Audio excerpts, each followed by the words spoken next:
Welcome back everyone. इस video में discuss करेंगे इकोनॉमिक इम्पोर्टेंस ऑफ फंजाई। ठीक है, फंजाई की इकोनॉमिक इम्पोर्टेंस क्या होती है, क्या कवकों का आर्थिक महत्व होता है। अगर सबसे पहले हम बात करें यूजफुल एक्टिविटीज यानी लाभदायक क्रियाएं कौन सी होती हैं फंजाई की, तो फंजाई में विभिन्न प्रकार की लाभदायक प्रक्रियाएं होती है, बहुत सारे लाभप्रद इसके प्रकार होते हैं। तो उसमें अगर हम देखें, इसका यूज किया जाता है व्यर्थ कार्बनिक पदार्थों को नष्ट करने में, यानी जो भी ऑर्गेनिक वेस्ट है उनको डिस्ट्रक्ट करने में इनका यूज किया जाता है। जो मृतोपजीवी कवक होती है, सैप्रोफिटिक फंजाई होती है, ये क्या करती है, प्राय सड़े गले पदार्थों जैसे मरे हुए जानवरों के शरीर, व्यर्थ टूटे हुए पौधों आदि पर उत्पन्न होने वाले विच्छेदित यानी कि डिकम्पोजर्स, उनको डिकम्पोज करके प्राकृतिक सफाई करने में वाले जैसे कि स्क्वेंजर्स जिनको हम बोलते हैं उनके रूप में कार्य करती है। ठीक है, तो ये क्या करती है, जो भी गला सड़ा मरा या फिर टूटे हुए जो सब वेस्ट है, ऑर्गेनिक वेस्ट है, उन ऑर्गेनिक वेस्ट को ये क्या करती है, डिकम्पोज करती है और ये प्राकृतिक सफाई यानी कि स्क्वेंजर्स का काम करती है। इनमें कार्बन डाइऑक्साइड निकलती है जो हरे पौधों द्वारा ग्रहण कर ली जाती है। कुछ वैज्ञानिक इन्हें मृतोपजीवी कवकों को जो है वेजिटेबल वल्चर्स भी कहते हैं। ठीक है, वेजिटेबल्स वल्चर्स भी इनको बोला जाता है। तो सबसे पहले क्या करेंगे, सैप्रोफिटिक फंजाई, जो भी ऑर्गेनिक मटेरियल्स होंगे, गले सड़े पदार्थ होंगे, मरे हुए जीव होंगे, उनके शरीर होंगे और पेड़ पौधे होंगे, उनकी टूटी हुई शाखाएं होंगी, उन सबको क्या कर देंगे, उन सबको डिकम्पोज करके, उनको ब्रेक करके और CO2 रिलीज करेंगे। और ये CO2 जो है इनको पौधे ग्रहण कर लेते हैं, जो अपना फोटोसिंथेसिस में हेल्प यूज कर लेते हैं। इंडस्ट्री में, उद्योगों में क्या फंजाई का महत्व होता है। कुछ कवक बहुत से कार्बनिक अम्लों यानी कि ऑर्गेनिक एसिड्स तथा विटामिन को व्यापारिक रूप में तैयार करते हैं। ठीक है, इनको कमर्शियल जो इनका यूज होता है उसमें ये प्रयोग किए जाते हैं, जैसे कि एस्पेरेजिलस नाइजर, एस्पेरेजिलस ग्लोकस एंड एस्पेरेजिलस क्लेवेटस। ये जो स्पीसीज हैं आदि सिट्रिक एसिड के निर्माण में बहुत सहायक है। इसी प्रकार ग्लूकोनिक अम्ल जो होता है, लैक्टिक अम्ल जो होता है आदि भी विभिन्न कवकों द्वारा तैयार किए जाते हैं। एस्पेरिजिलस तथा फ्यूजेरियम कवकों को विभिन्न जातियों से जैसे कि राइबोफ्लेविन बनाया जाता है, जो कि विटामिन बी का एक भाग होता है। ठीक है, राइबोफ्लेविन फ्लेविन क्या है कि विटामिन बी का एक भाग होता है जिसको यूज किया जाता है विटामिन बनाने के लिए। यीस्ट भी विटामिन बी युक्त होते हैं। ठीक है, यीस्ट भी क्या होता है, एक टाइप की फंजाई है और ये भी क्या होती है, विटामिन बी युक्त होती है।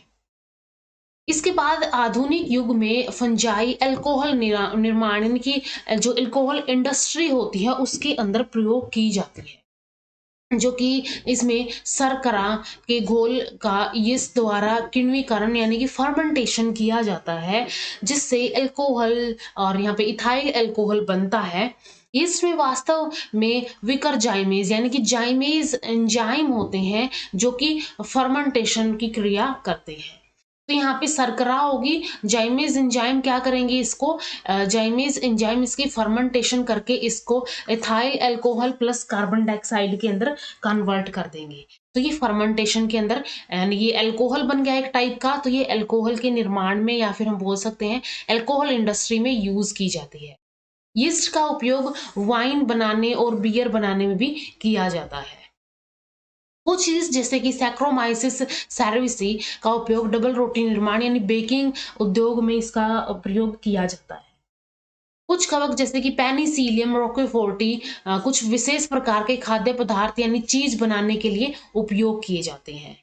खाद्य पदार्थों के रूप में, एज फूड के रूप में कैसे क्या यूज होगा इनका, कुछ कवक जैसे कि अगैरिकस हो गए, पफ बोल्स हो गए, लाइकोपर्डन जिसको बोलते हैं, या फिर मोर्चिला आदि सामान्य रूप से भोजन पदार्थों के रूप में प्रयोग किए जाते हैं। ये प्रोटीन के मुख्य साधन है। ये कवक खाद्य पदार्थ के रूप में बहुत उपयोगी होती है तथा विशेष प्रकार के भोज्य पदार्थ कहे जाते हैं इनसे जो बनेंगे।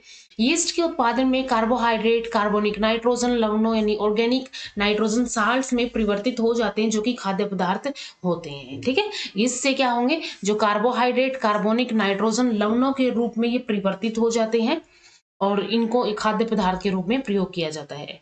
यीस्ट खाद्य पदार्थ से विटामिन जैसे थायमिन, राइबोफ्लेविन आदि भी मिलते हैं।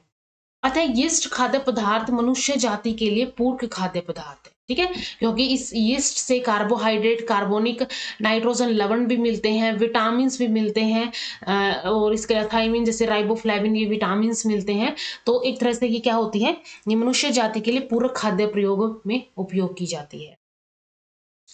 इसके बाद नेक्स्ट है औषधि निर्माण, मेडिसिन्स और मेडिसिन्स वैल्यूज के अंदर क्या फंजाई के यूज होते हैं। जैसे कि यहाँ पे एग्जांपल की बात करें, पेनिसिलियम। पेनिसिलियम जो है bacteria that cause pneumonia, sore throat etcetera, इसको किल करने के लिए यूज की जाती है और ये ली जाती है पेनिसिलियम नोटेटम से। ठीक है, पेनिसिलियम नोटेटम से ही ली जाएगी एंड पेनिसिलियम क्राइसोजेनम से भी ये ली जाती है। स्ट्रेप्टोमाइसिन जो है स्ट्रेप्टोमाइसिस से ली जाएगी और ओरोमाइसिन जो है स्ट्रेप्टोमाइसिस ओरोफोसियन से ली जाएगी। इसके बाद क्लोरोमाइसिटीन है, ये स्ट्रेप्टोमाइसिस वेन्यूजेली से ली जाएगी। एर्गोट है क्लेविसेप्स पर्प्यूरिया से लिया जाएगा। कोटोमिन है, ये लिया जाता है कैटोमियम कैटियोडियस से। ठीक है, तो ये डिफरेंट यहाँ पे क्या है, यहाँ पे ये नाम है इन स्पीसीज के, फंगस की स्पीसीज के, जिनसे ये डिफरेंट टाइप की जो मेडिसिन्स है वो ली जाती है। प्लास्टिक इंडस्ट्री में, प्लास्टिक मैन्युफैक्चर में इसका क्या प्रयोग होता है। कुछ कवक जैसे कि ओडियम लैक्टिस, ठीक है, ओडियम लैक्टिस का प्रयोग जो है प्लास्टिक निर्माण में किया जाता है। इंसेक्ट पेस्ट में, ठीक है, इंसेक्ट पेस्ट को कंट्रोल करने में इनका यूज किया जाता है। कुछ कवक जैसे कि एसोर्सोनिया एलियोरोइडस एंड इसके अलावा आइसोरिया फेरिनोसा, इम्प्यूसा, सेपुल, कैरियोलिस, यह हमारे पौधों पर इंसेक्ट पेस्ट जो होंगे उनको नियंत्रण करने में सहायता करती है। तो ये जैसे ये जो है, ये क्या है, कवकों के नाम है जो कि पेस्ट कंट्रोल करने में हेल्प करती है। ऑक्सीजन्स अथवा फाइटो हॉर्मोन्स के निर्माण में, ठीक है, ऑक्सिन्स और फाइटो हॉर्मोन्स के निर्माण में, ऑक्सिन्स या फिर फाइटो हार्मोन क्या होते हैं, प्लांट्स के जो हार्मोन होते हैं, और ऑक्सिन भी उसका एक एग्जाम्पल है। तो उनके निर्माण में भी फंगस जो है ये हेल्प करती है।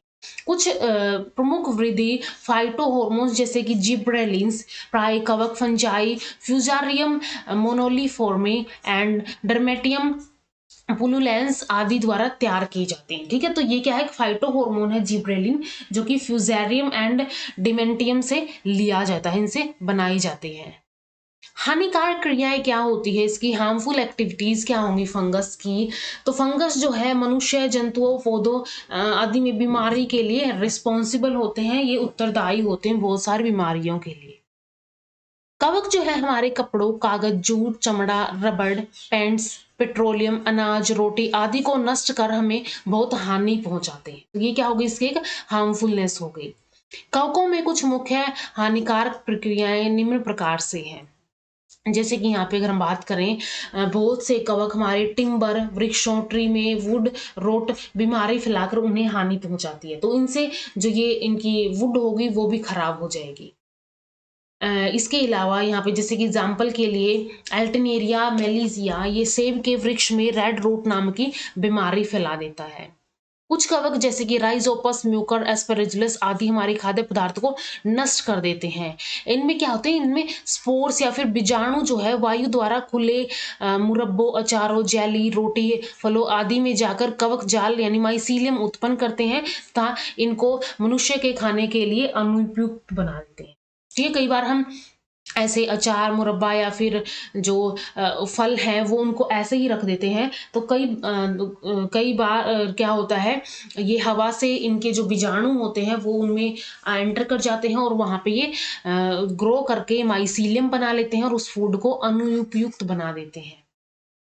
बहुत से परजीवी कवक पैरासिटिक फंगस हमारी फसलों क्रॉप प्लांट्स, फली अथवा अन्य लाभप्रद पौधों में बीमारी उत्पन्न कर हमें हानि पहुंचाते हैं। इनमें परजीवी पक्सीनिया, ठीक है, पक्सीनिया हो गया या फिर अस्टिलैगो हो गया, ये एग्जाम्पल है पक्सीनिया एस्ट्रिलैगो, जो गेहूं तथा अन्य पौधों पर रस्ट व स्मट की भारी पैदा पर कर बहुत अधिक हानि पहुंचाते हैं। ठीक है, पक्सीनिया और अस्ट्रिलेगा क्या करते हैं, ये दो स्पीसीज जो हैं ये क्या करेंगी, ये पैरासिटिक फंगस है जो कि गेहूं के अंदर रस्ट व स्मट की बीमारी फैला देंगी और उनको नुकसान पहुंचाएगी। जो गच्चों यानी स्पोर्ट्स के रूप में तने पत्तियों पर होती है तथा स्मट गेहूं के दानों को काले पाउडर में बदल देती है, तो भी ये भी एक प्रकार की क्या है, बीमारी है। रस्ट व स्मट बीमारियों में हमें प्रति वर्ष लाखों रुपए की हानि होती है। कुछ प्रमुख रोग उत्पन्न करने वाली कवक जो है इनको हम डिस्कस करेंगे, जैसे कि व्हाइट रस्ट जो है क्रूसीफर्स की, ये सिस्टोपस कैंडिसस से होती है। पाउडरी मिल्ड्यू जो है ये होती है एरिसाइफी स्पीसीज से। फ्रूट रोट ऑफ एप्पल, ठीक है, एप्पल सड़ जाएगा इसमें, ये राइजोपस से होती है। क्रूसीफर का डाउनी मिल्ड्यू, ठीक है, डाउनी मिल्ड्यू ऑफ क्रूसीफर्स, ये वाइट रस्ट था, ये क्या है, डाउनी मिल्ड्यू है। डाउनी मिल्ड्यू जो है ये पर्नोस्पोरा स्पीसीज से होता है। इसके बाद late blight of potato Phytophthora infestans से होती है।